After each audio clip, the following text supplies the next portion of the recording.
ಈ ಕಾರ್ಯಕ್ರಮದ ಪ್ರಾಯೋಜಕರು Shri Vinayaka jewellery and silks and saris, KR Puram ಹಾಗೂ ರಾಮೂರ್ತಿ ನಗರ, ಬೆಂಗಳೂರು. ಎಂಎಸ್ ರಾಮಯ್ಯ ಕಾಲೇಜು ಬಳಿ ಇರುವ ಬೃಂದಾವನ ರಸ್ತೆಯಲ್ಲಿ ಗಾಂಜಾ ಮಾರಾಟ ಮಾಡುತ್ತಿದ್ದವನನ್ನ ಖಚಿತ ಮಾಹಿತಿಯ ಮೇರೆಗೆ ದಾಳಿ ನಡೆಸಿ ಬಂಧಿಸುವಲ್ಲಿ ರಾಜಗೋಪಾಲನಗರ ಪೊಲೀಸ್ ಠಾಣೆಯ ಪೊಲೀಸರು ಯಶಸ್ವಿಯಾಗಿದ್ದಾರೆ.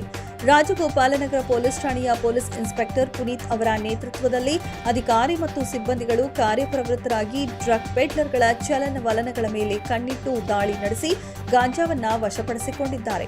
ಡ್ರಗ್ ಪೆಡ್ಲರ್ ಬಂಧನದಿಂದ 1,10,000 ರೂಪಾಯಿ ಮೌಲ್ಯದ 5 ಕೆಜಿ 450 ಗ್ರಾಂ ಗಾಂಜಾವನ್ನ ಮತ್ತು 500 ರೂಪಾಯಿ ನಗದನ್ನ ರಾಜಗೋಪಾಲನಗರ ಪೊಲೀಸ್ ಠಾಣೆಯ ಪೊಲೀಸರು ವಶಪಡಿಸಿಕೊಂಡಿದ್ದಾರೆ.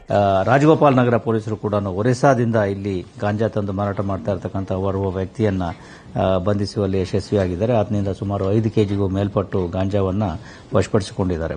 ಹೀಗೆ ಬೆಂಗಳೂರು ನಗರದಲ್ಲಿ ನಮ್ಮ ಮಾದಕ ವಸ್ತುಗಳ ವಿರುದ್ಧದ ಸಮರ ನಿರಂತರವಾಗಿ ಸಾಗ್ತಾ ಇದೆ. ಸಾಕಷ್ಟು ದೊಡ್ಡ ಸಂಖ್ಯೆಯಲ್ಲಿ ಈ ಬೇರೆ ಬೇರೆ ಮಾದಕ ವಸ್ತುಗಳನ್ನು ನಾವು ವಶಪಡಿಸಿಕೊಂಡಿದ್ದೇವೆ.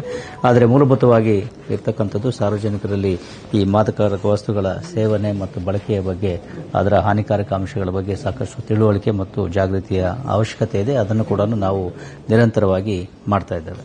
ಈ ಕಾರ್ಯಾಚರಣೆಯನ್ನ ಬೆಂಗಳೂರು ನಗರ ಉತ್ತರ ವಿಭಾಗದ ಡಿಸಿಪಿ ಸೈದುಲ್ ಅದಾವತ್ ಅವರ ನಿರ್ದೇಶನದಂತೆ ಪೀಣ್ಯ ಉಪವಿಭಾಗದ ಎಸಿಪಿ ಸದಾನಂದ ಎ ತಿಪ್ಪಣ್ಣನವರ ಮಾರ್ಗದರ್ಶನದಲ್ಲಿ ರಾಜಗೋಪಾಲನಗರ ಪೊಲೀಸ್ ಠಾಣೆಯ ಪೊಲೀಸ್ ಇನ್ಸ್ಪೆಕ್ಟರ್ ಪುನೀತ್ ಅವರ ನೇತೃತ್ವದಲ್ಲಿ ಅಧಿಕಾರಿ ಸಿಬ್ಬಂದಿಗಳ ತಂಡ ಡ್ರಗ್ ಪೆಡ್ಲರ್ನನ್ನ ಬಂಧಿಸುವಲ್ಲಿ ಯಶಸ್ವಿಯಾಗಿದ್ದಾರೆ.